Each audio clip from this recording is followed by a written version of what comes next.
পাক বলেন ফাআনজাইনাহু ওয়া আহলাহু ইল্লা ইমরাআতাহু কানাত মিনাল গাবিরিন।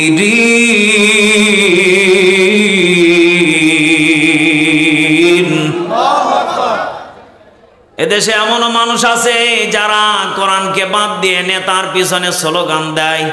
এমনও এদেশে নেতা আছে প্রসাব করে কোন জায়গাতে পানি নেওয়া লাগে ছাতাও জানে না। কথা বলে কেন? অথচ নেতার স্লোগান দেয় আমার নেতা তোমার নেতা ফুলের মতো পবিত্র। এই নাউজুবিল্লাহ বলে কেন? অথচ নেতা মুসলমানের সন্তান দাঁড়িয়ে থেকে দ্বিধার সে মারতেছে। আমি নিজে চোখে কত নেতাকে দেখেছি। ও মুসলমানের ছানা দাবি করে, নিজে হাতে দাঁড়িয়ে থেকে মারে, প্রসাব করে ঢিলা গল্প নেয় না, ও সেন লাগিয়ে হাঁটে, চিৎকার মেরে বলেন নাউজুবিল্লাহ। আল্লাহ পাক বলেন এদেরকে কিয়ামতের মাঠে এদের দুনিয়ার সম্পদ বাড়ি গাড়ি যাই থাক না কেন, কিয়ামতের মাঠে এদের এই আচরণের কারণে চরিত্রের কারণে এদেরকে আমি আল্লাহ ধাক্কা দিয়ে তাদেরকে জাহান্নামে ফেলে দেব। চিৎকার মেরে বলেন নাউজুবিল্লাহ। আচ্ছা বলেন তো দেখি, যারা মুসলমান তাদের অন্তত পক্ষে এতটুকু আমল করা দরকার, আমাদের বাস্তব জীবনে নবীজির সুন্নতগুলি পারিবারিক জীবনে আমল করা দরকার আছে না নেই? আরে ভাই দিয়ে কথা বল না কেন, আছে না নেই? আমরা হুজুগে বাঙালি, যদি খালি কোন রকম বিরিয়ানির প্যাকেট দেখে ওইদিকে হা করে তাকিয়ে থাকি। একটু জিকির করি সুবহানাল্লাহ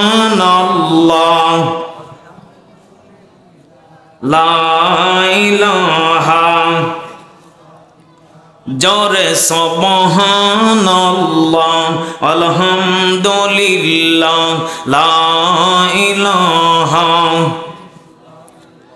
আর জোরে লা ইলাহা, জোরে সুবহানাল্লাহ লা ইলাহা লা ইলাহা ইল্লাল্লাহু মুহাম্মাদুর রাসূলুল্লাহ। সকলে পড়ি সাল্লাল্লাহু। বলেন তো দেখি, যেই কথা বলতে চাচ্ছিলাম, যেটা আপনাদেরকে বোঝাতে চাচ্ছি, আমরা মুসলমান, আমাদের পারিবারিক জীবনে নবীজির সুন্নতের আমল করা দরকার আছে না নেই? আর ওসরে বলেন আছে না নেই? আল্লাহ পাক বলেন যারা নিজের সুন্নাত নবীজির সুন্নাতগুলিকে পারিবারিক জীবনে বাস্তবায়ন করতে পারবে এবং তার উপরে অটল থেকে সময়টাকে কাটাবে, আল্লাহ পাক বলেন ওকে অটোমেটিক ওলিয়া ওলিয়া বানিয়ে দেব। সুবহানাল্লাহ পড়ে। হ্যাঁ, একটা গল্প মনে পড়ে গেল যে আরে ভাই আউলিয়া আউলিয়া কারা? এক লোক নাকি ধান খেতে ধান চাষ করে, এই লোক নাকি আল্লাহর ওলি হয়ে যেতে পারে। এ কি পারে? সম্ভব? বলেন বলেন পারে? অথচ দেশের কত মুসলমান আছে যেই বাবা ল্যাংটা বাবা ভণ্ড বাবা, এই বাবার পিছনে তেল মালিশ করতে করতে ওর জীবন কাটিয়ে ফেলে। কথা বলেন না কেন? কিন্তু আল্লাহর কোরআন বলতেছেন একজন ধান ক্ষেতের কৃষক আল্লাহর ওলি হতে পারে, এতে কোনো সন্দেহ? এদেশের একজন কৃষক রিক্সা চালক ও ভ্যান চালক একজন আল্লাহর ওলি হতে পারে, এতে কোনো সন্দেহ?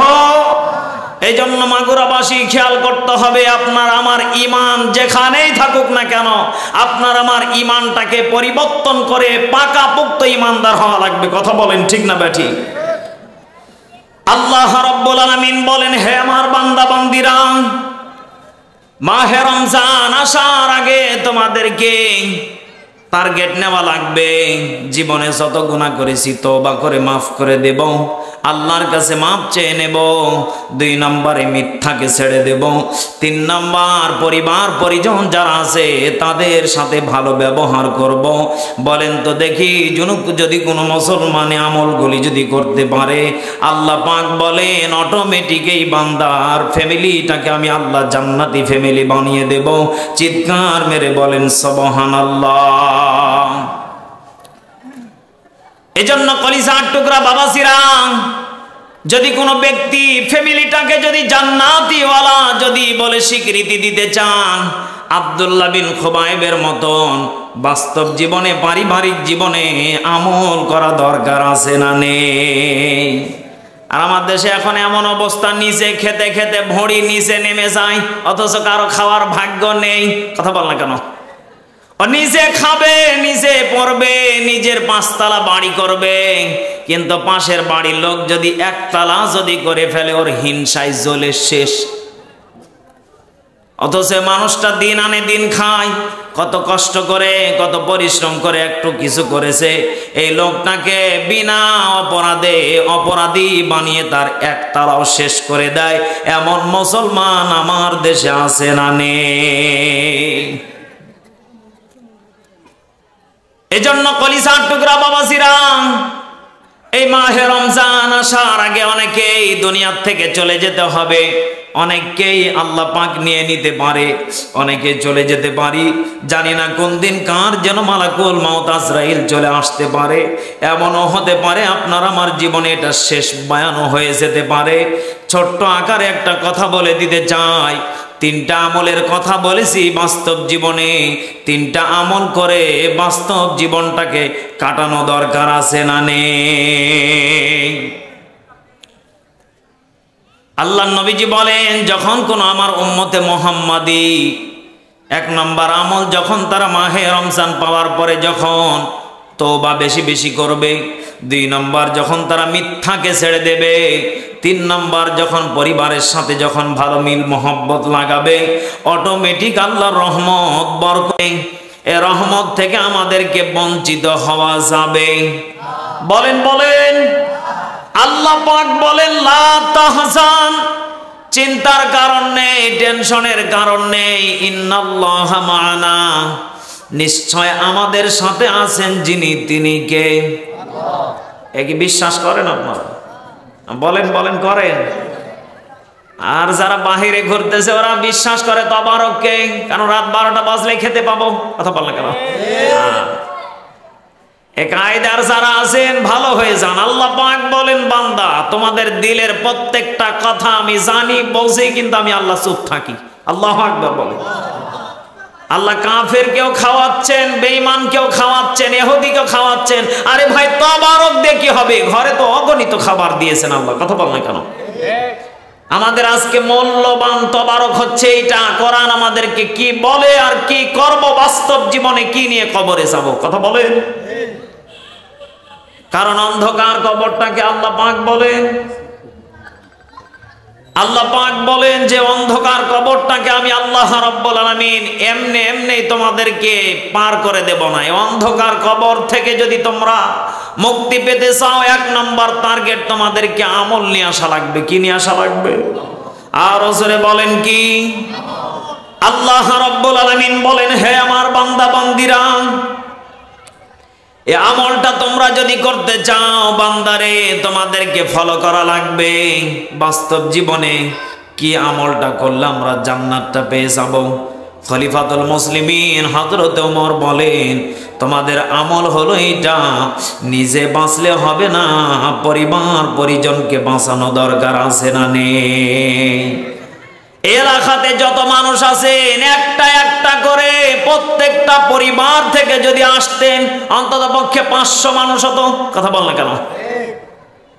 আল্লাহ পাক বলেন, পৃথিবীর ময়দানে একজন সাহাবীর ঘটনা দিয়ে আপনাদেরকে ছোট্ট আকারে কিছু আমি জ্ঞান দিতে চাই, যেটা আপনার জীবনে, বাস্তব জীবনে, যেটা আপনার কাজে লাগতে পারে। ওকে বলবো? কি বলবো? বলবো। আব্দুল্লাহ বিন খুবাইব নামে একজন সাহাবী ছিলেন। আব্দুল্লাহ বিন খুবাইব সবার পরে মসজিদে যেতেন, সবার আগে মসজিদ থেকে বের হয়ে চলে আসতেন। খলিফাতুল মুসলিমিন একদিন লক্ষ্য করে দেখলেন সবার পরে মসজিদে যান, সবার আগে চলে আসেন। ইয়া রাসূলুল্লাহ, ইয়া হাবিবাল্লাহ, আপনার একজন সাহাবী সবার পরে মসজিদে আসে, সবার আগে চলে যায়, এত ভালো লক্ষণ না। কারণ বলেন তো দেখি, যারা মুনাফিক এদের মসজিদ ভালো লাগে না খারাপ লাগে? বলেন বলেন। আব্দুল্লাহ বিন খুবাইব কি এখন মুনাফিক? নাউজুবিল্লাহ বলবেন না। আব্দুল্লাহ বিন খুবাইবের এই কথা যখন খলিফাতুল মুসলিমিন যখন নবীজির কাছে বললেন, আল্লাহর নবীজি বললেন, খলিফাতুল মুসলিমিন এত বড় কথা আব্দুল্লাহ বিন খুবাইবকে বলা যাবে না। চিৎকার মেরে বলেন আল্লাহু আকবার। আব্দুল্লাহ বিন খুবাইবকে আল্লাহর নবীজি একদিন নয়, 2 দিন নয়, 3 দিন নবীজি ফলো করলেন। ফলো করার পরে হঠাৎ করে নবীজিও দেখলেন আব্দুল্লাহ বিন খুবাইব একে সবার পরে আসে, সবার আগে মসজিদ থেকে বের হয়ে চলে যায়। আব্দুল্লাহ বিন খুবাইবের এমন দৃশ্য দেখে নবীজি তার বাড়িতে চলে গেলেন। বাড়িতে যাওয়ার পরে নবীজি একবার নয়, 2 বার নয়, 3 বার সালাম জানিয়েছিলেন। কয়বার? আরো জোরে কয়বার? 3 বার নবীজি সালাম জানিয়েছিলেন। আল্লাহ নবীজি 3 বার সালাম জানানোর পরে কোনো জবাব নেই। আল্লাহ নবীজি খলিফাতুল মুসলিমিন ওমরকে বললেন, কি ব্যাপার, কোনো জবাব নেই? আব্দুল্লাহ বিন খুবাইব 3 বার সালামের পরে দরজাটা খুললেন। খোলার পরে নবীজির সালামের জবাব নিয়ে নবীজির কাছে হাওমাও করে কান্না করে বললেন, ইয়া রাসূলুল্লাহ, ইয়া হাবিবাল্লাহ, আপনি যখন প্রথমবার যখন সালাম দিয়েছিলেন তখন আমার বিবি ছিলেন নামাজে, দ্বিতীয়বার যখন সালাম দিয়েছিলেন তখন আমার বিবি ছিলেন নামাজে, তৃতীয়বার যখন সালাম দিয়েছিলেন তখন আমার বিবি ছিল নামাজে। ইয়া রাসূলুল্লাহ, মাফ করবেন, আমি এই কারণে আপনার সালামের জবাব নিয়ে দরজা খুলতে পারি নাই। চিৎকার মেরে বলেন আল্লাহু আকবার। দাও খোদা দাও আমায় আবার ওমর দারাজ দিল, দাও আলীর মতো বীর সেনানি, আলীর মতো বীর সেনানি জাগাতে নিখিল, দাও খোদা দাও আমায় আবার ওমর দারাজ দিল। জোরে বলা যাবে কি মারহাবা? হামজাকে দাও ঘরে ঘরে জীবন দিতে অকাতরে, ঠিক না বা ঠিক? আবার কাবা ভাঙতে এলে, আবার কাবা ভাঙতে এলে পাঠাও আবাবিল, দাও খোদা দাও আমায় আবার ওমর দারাজ দিল, দাও খোদা দাও আমায় আবার ওমর দারাজ দিল। জোরে বলেন আল্লাহু আকবার। কলিজার টুকরা বাবাসিরা বলেন তো দেখি, আব্দুল্লাহ বিন খুবাইব নবীজির সামনে যখন দাঁড়িয়ে গেলেন, ইয়া রাসূলুল্লাহ, ইয়া হাবিবাল্লাহ, আমার যদি কোনো ভুল ত্রুটি হয়ে থাকে আপনি নবীজি আমাকে ক্ষমা করে দিবেন, মাফ করে দিবেন। আল্লাহর নবীজি বললেন, আব্দুল্লাহ বিন খুবাইব, তুমি কি জানো তোমার দরজার সামনে কে দাঁড়িয়ে আছে? বলো তো দেখি। নবীজি যদি কারো প্রতি যদি বেজার হয়ে যায়, আল্লাহ তার প্রতি বেজার হয়ে যাবে। চিৎকার মেরে বলেন নাউজুবিল্লাহ। আব্দুল্লাহ বিন খুবাইব বললেন, ইয়া রাসূলুল্লাহ, ইয়া হাবিবাল্লাহ, সত্য কথা হলো এটা, আপনি আজ থেকে প্রায় 1 মাস আগে জুমার বয়ানে একটা কথা বলেছিলেন। এই কথাটা হলো এটা, নিজে বাঁচলে হবে না, পরিবার পরিজনকে নিয়ে বাঁচা দরকার আছে না নেই? কি আছে? আছে। এখন পরিবার নিয়ে কিভাবে বাঁচবেন? আব্দুল্লাহ বিন খুবাইব বললেন, ইয়া রাসূলুল্লাহ, ইয়া হাবিবাল্লাহ, আমার বিবিকে আমি যেদিন থেকে আয়াতের তরজমা যেদিন থেকে শুনেছি, যেদিন থেকে আমি পড়েছি, আমি সেই দিন থেকে বাস্তব জীবনে আমি শুধু নিজেই বাঁচলে হবে না, পরিবারকে নিয়ে বাঁচানোর জন্য চেষ্টায় আছি। ইয়া আইয়ুহাল্লাযীনা আমানু কু আনফুসাকুম ওয়া আহলিকুম নারা। জোরে বলেন আল্লাহু আকবার। আচ্ছা বলেন তো দেখি, যারা ঈমানদার তারা কি নিজে জান্নাতে যাওয়ার জন্য শুধু রেডি থাকবে? বলেন বলেন। যারা ইমানদার তারা চেষ্টা চেতনা সাধনা করবে, আমার পাশের বাড়ির লোকটা কি খেলো, কিভাবে চলতেছে, কিভাবে তার দিনকাল কাটতেছে, কারণ ওই ব্যক্তির দুনিয়ার কোনো চিন্তা নেই, পরকালের চিন্তা আছে না নেই। আব্দুল্লাহ বিন খুবাইব বললেন, ইয়া রাসূলুল্লাহ, ইয়া হাবিবাল্লাহ, আপনি একদিন জুমার মসজিদে বলেছিলেন এরপর থেকে আমার বিবিকে আমি টাইম টু টাইম নামাজ পড়াই, কিন্তু ইয়া রাসূলুল্লাহ সব থেকে দুঃখজনক কথা হলো এটা, আমার ঘরে একটা থেকে দুইটা কোনো পোশাক নেই। আল্লাহু আকবার। একটা মাত্র আমার ঘরে পোশাক।